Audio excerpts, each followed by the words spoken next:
నమస్తే, welcome to వార్తలు వాస్తవాలు. నేను సీతారామరాజు. ముందుగా ఈరోజు పత్రికల్లో వచ్చిన ప్రధానమైన వార్తలు ముందుగా చూద్దాం. నమస్తే తెలంగాణ. హైడ్రా గన్ బుల్డోజర్ను కూల్చిన హైకోర్టు అంటూ ప్రధానమైన వార్త. హైకోర్టుకు సంబంధించిన కీలకమైన ఆదేశానికి సంబంధించిన వార్త మనం చూస్తున్నాం.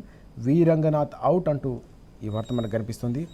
9 తలల సర్పం కూరలు పీకిన న్యాయం అంటూ ఈ అంశం మనం చూడొచ్చు. హైడ్రా కమిషనర్ను తక్షణమే ఆ పదవి నుంచి తొలగించండి అని చెప్పేసి హైకోర్టు నిన్న సంచలనమైన తీర్పు ఇచ్చింది. కోర్టు ధిక్కరణ కేసులో హైకోర్టు ఈ ఆదేశాలు జారీ చేసింది. ఒక్క అధికారిపై కేవలం ఏడాదిన్నర కాలంలో ఏకంగా 63 కోర్టు ధిక్కరణ కేసులు నమోదు కావడం అనేది గతంలో ఎప్పుడు కూడా జరగలేదు. ఇన్ని కేసులా అని చెప్పేసి హైకోర్టు కూడా ఆశ్చర్యం వ్యక్తం చేసిన సందర్భం. ఉల్లంఘనల తీవ్రతకు ఇవే సాక్ష్యం, వీటికి క్షమాపణ చెప్తే సరిపోదు. ఇంత భారీ స్థాయిలో కోర్టు ధిక్కరణ కేసులు నమోదైన నేపథ్యంలో పరిణామాలు ఎలా ఉంటాయి, ఒకవేళ ఉల్లంఘిస్తే, కోర్టు ఆదేశాలను ఉల్లంఘిస్తే పరిణామాలు ఎలా ఉంటాయో తెలియాల్సిన అవసరం ఉంది. అందుకోసమే న్యాయ వ్యవస్థపై నమ్మకం అలాగే గౌరవం కాపాడాలంటే చర్యలు తప్పనిసరిగా తీసుకోవాల్సిన అవసరం ఉందని హైకోర్టు నొక్కి చెప్పిన సందర్భం. గౌరవ న్యాయస్థానం ఈ క్రమంలోనే హైకోర్టు స్పష్టీకరణ అంటూ ఈ వార్త మనం చూస్తున్నాం. రంగనాథ్ను తొలగించాలని రాష్ట్ర ప్రభుత్వ ప్రధాన కార్యదర్శి సిఎస్కు ఆదేశాలు జారీ చేసింది. ఈ అంశానికి సంబంధించిన సమగ్రమైన కథనం మనకు కనిపిస్తోంది. ఈ క్రమంలోనే హైడ్రా బాధితులకు అండగా బీఆర్ఎస్ ముందు నుంచి కూడా తొలి నుంచి హైడ్రా ఏర్పాటు నుంచి మొదలుకొని పేదల గుడిసెలు, మధ్యతరగతి ఇండ్లు, అలాగే ప్రభుత్వానికి సంబంధించిన భూముల కాపాడడం పేరిట ఏకంగా అనేక చోట్ల విధ్వంసం సృష్టిస్తూ ఉన్నారు. అనేక రకాలుగా భయాందోళనకు గురి చేస్తూ ఉన్నారు. బిల్డర్లు, రియల్టర్లను కూడా బెదిరిస్తూ ఉన్నారని చెప్పేసి ఎక్కడికక్కడ బీఆర్ఎస్ పోరాటం చేసిన సందర్భం మనం చూసాం. పేదల పక్షాన బీఆర్ఎస్ వర్కింగ్ ప్రెసిడెంట్ కేటీఆర్ గారు అనేక సందర్భాల్లో తానే స్వయంగా బాధితుల ఇంటికి వెళ్ళి అక్కడ వారికి ధైర్యం చెప్పిన సందర్భం. హైడ్రా తెలంగాణ ప్రజల పట్ల, హైదరాబాద్ పేదల పట్ల ఒక బూచీలా మారింది. బుల్డోజర్ రాజ్యం నడుస్తోంది. ఈ బుల్డోజర్ పాలనను ఎప్పటికప్పుడు తప్పకుండా ఎండగడతాం, బుల్డోజర్లకు తెలంగాణ నేలపై స్థానం లేదని హెచ్చరించిన సందర్భం కూడా మనం చూసాం. ఈ క్రమంలోనే హైదరాబాద్తులకు అండగా బీఆర్ఎస్ అంటూ ఆ వార్త కూడా మనకు కనిపిస్తూ ఉంది. పేద ఇండ్లపై కూల్చివేత జరిగిన ప్రతి సందర్భంలో కూడా ఒక అలుపెరగని పోరాటం చేసింది బీఆర్ఎస్. అనేక ప్రాంతాల్లో ప్రభావిత బస్తీల్లో కేటీఆర్ గారు అలాగే హరీష్ రావు గారు కూడా పర్యటించారు. ఇతర నేతలంతా కూడా వీరి వెంట బాధితులకు ధైర్యం చెప్పిన సందర్భం. బాధిత పేదల పక్షాన ప్రభుత్వంలో సమరం, హైడ్రా మూసీ బాధితుల పక్షాన లీగల్ ఫైట్ కూడా చేసిన సందర్భం మనం చూసాం. తెలంగాణ భవన్ జనతా గ్యారేజ్గా మారింది.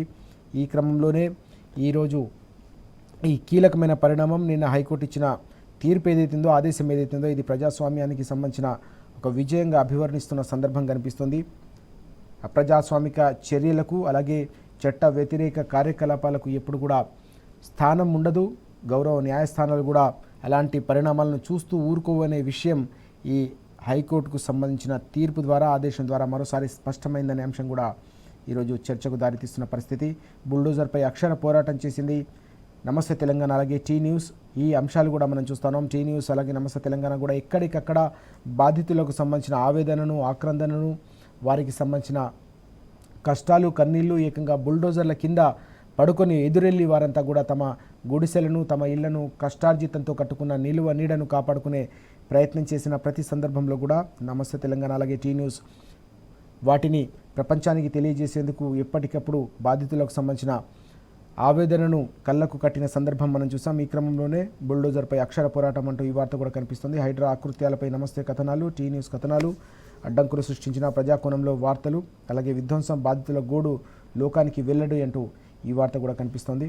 హైడ్రాతో విధ్వంసం సృష్టించామని హైడ్రా గురించి ది హిందూ కాంక్లేవ్లో ముఖ్యమంత్రి ఇంటర్వ్యూ సందర్భంగా చేసిన వ్యాఖ్యలు కూడా మనకు కనిపిస్తున్నాయి. హిట్లర్ కోర్ టీం పేరు హైడ్రా, ఆ స్ఫూర్తితో ఇక్కడ హైడ్రాను తీసుకొచ్చిన, ఊహించని రీతిలో హైదరాబాద్లో ఇల్లు కూల్చడం, కావాలంటే మీరు గూగుల్లో వెతికి చూసుకోండి అని చెప్పేసి చేసిన వ్యాఖ్యలు కూడా ఇక్కడ ప్రధానంగా కనిపిస్తూ ఉన్నాయి.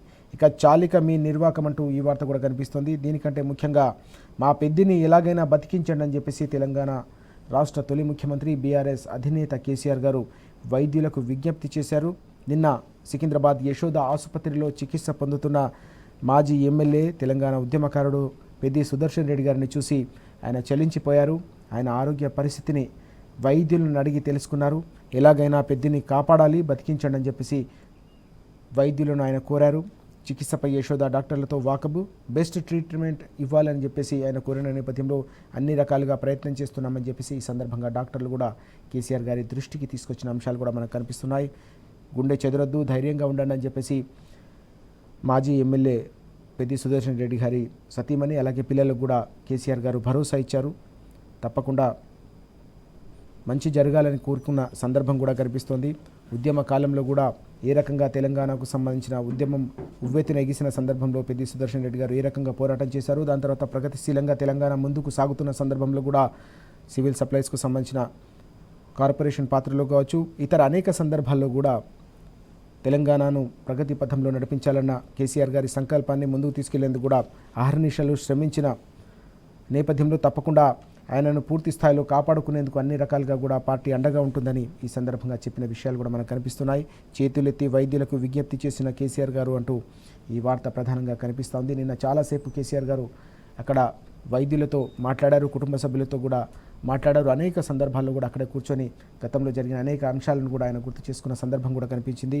ఎర్రవెల్లిలోని నివాసం నుంచి ప్రత్యేకంగా సికింద్రాబాద్లోని యశోద ఆసుపత్రికి వచ్చి తన ఉద్యమంలో తనతో పాటు కదం తొక్కిన పెద్ది సుదర్శన్ రెడ్డి గారు త్వరగా కోలుకోవాలని చెప్పేసి కేసీఆర్ గారు ఆకాంక్షించిన అంశం కూడా మనకు స్పష్టంగా ఇక్కడ కనిపిస్తూ ఉంది.